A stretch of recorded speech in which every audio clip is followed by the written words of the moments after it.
50,000 টাকা নিয়ে বেরিয়েছি, পানি না, বাড়ি থেকে আরো 2 লাখ টাকা নিয়ে আসবো প্রয়োজনে। টাকা, ঠিক আছে, টাকা কার জন্য করছি? স্বাধীন দেশের জন্য টাকা ইনকাম করছি। মেয়া টাকা লইয়া যদি স্বাধীন দেশে বসবাস করতে না পারি, সরকারের আন্ডারে বসবাস করি, এই জীবন দেওয়ার জন্য রাস্তায় আসছি। আমি বাইশে থাকার জন্য জন্ম হয়েছে না, বাপ চাচারা স্বাধীন করে গেছে, আমরা কার পালাবো? ওই রক্তই তো আমাদের শরীরে মিয়া। আমরা স্বাধীন করার জন্য তো নামছি দেশে। এগুলো ছাত্র জনতা, পাবলিকের বাইসে বুয়া, ছাত্রদের বুয়া না।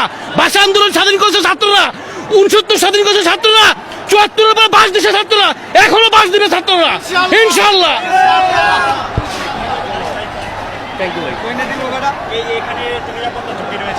কোন নিরাপত্তা ঝুঁকি নাই আমার দেশে। আমি চলবো নিরাপত্তা বলতে কি?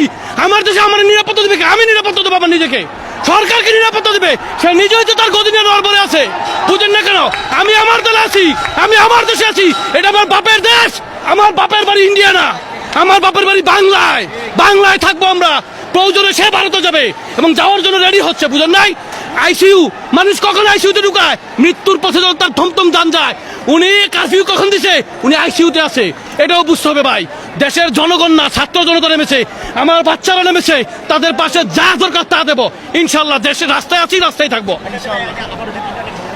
বন্ধ তো করে দিয়েছে, পাবলিক জেনে গেছে, রাস্তায় নেমে থাকবো, বসে থাকবো, ইন্টারনেট যা ইচ্ছা তা করো। তার এই ক্ষমতা, ইন্টারনেট আর কোনো ক্ষমতা নাই।